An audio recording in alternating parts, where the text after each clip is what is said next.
This channel does not promote any violent, harmful, or illegal activities. All content provided by this channel is meant for an educational purpose only. যেহেতু বিদেশ নীতির ক্ষেত্রে আমরা বলি যে এই বিষয়ে আমরা মন্তব্য করি না, সাধারণত অন্য রাষ্ট্রের বিষয়।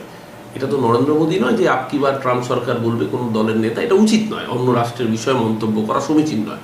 কিন্তু যখন মৌলবাদ ক্রমশ শিকড় বিস্তার করে তখন মৌলবাদ এভাবেই তার থাবা বসায়। লালন, ফকির, বাউল এরা বঙ্গ সংস্কৃতির অঙ্গ। যেই বাংলাই হোক না কেন, এই অসভ্যতম কোনো সুস্থ গণতন্ত্রে কাম্য হতে পারে। মুখ্যমন্ত্রী ইতিমধ্যেই কড়া প্রশাসনিক ব্যবস্থার নির্দেশ দিয়েছেন, পরিবারের সাথে কথা বলেছেন। এই ঘটনা কোনোভাবেই সরকার বরদাস্ত করছে না। পূর্ণাঙ্গ তদন্ত রিপোর্ট চেয়ে পাঠিয়েছেন। তার সাথে পরিবারের যিনি মারা গিয়েছেন তার মাকেও মুখ্যমন্ত্রী পাশে থাকার আশ্বাস বার্তা দিয়েছেন এবং তারপরেই অবরোধও উঠে গেছে। মুখ্যমন্ত্রী এই জন্যই মমতা ব্যানার্জি বাকিদের থেকে আলাদা। বাকিরা তো বিক্ষোভ দেখলে ভয় পালিয়ে, প্রশাসনে কারো গাফিলতি থাকতে পারে, তাকে আইডেন্টিফাই করবে, প্রশাসন ব্যবস্থা নেবে। এটাই গুড গভর্নেন্স। যে সুশাসনের কথা বিজেপি বলে, আসলে বিজেপিরা দুঃশাসন। ওরা দুর্যোধন আর দুঃশাসন, দুর্যোধন আর দুঃশাসন মিলে কুশাসন দেয়, আর মমতা ব্যানার্জির সরকার সুশাসন দেয়। কোনো অস্বচ্ছতার বিষয় নেই। আসলে রাজনৈতিক অতৃপ্ত প্রেতাত্মা একদল কাকচিল শকুন।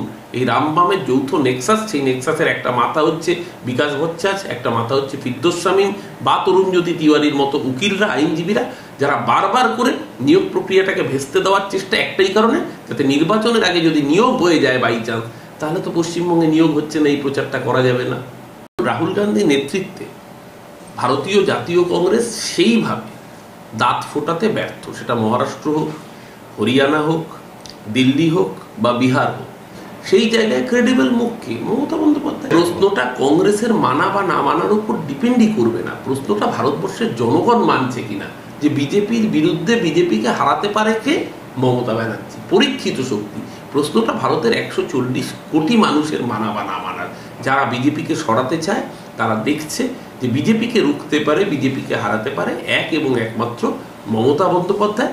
অ্যাকচুয়ালি হয়তো সত্যি সত্যি 14 লক্ষের নাম বাদ গিয়েছে, কিন্তু বিজেপির চাহিদা পূর্ণ করার জন্য আপনি দেখবেন নামটা লাস্টে 1 কোটি উপরে দিতে পারে। কেন বলছি এদের বিশ্বাস নেই? আপনি ভেবে দেখুন, যেই অপদার্থ কমিশন, যারা বিহারে নির্বাচন শেষ হওয়ার 48 ঘন্টা পরেও জানাতে পারে না কত % ভোট পড়েছে। 7,42,00,000 বলে পরে দেখিয়েছিল 7,45,00,000। যারা জানেই না কত ভোটার বিহারে, তারা এনুমারেশন ফর্ম কালেকশনের সময়সীমা শেষ হয়নি, তার আগেই বলে দিচ্ছে কত নাম বাদ যাচ্ছে। অসভ্যতম চলছে।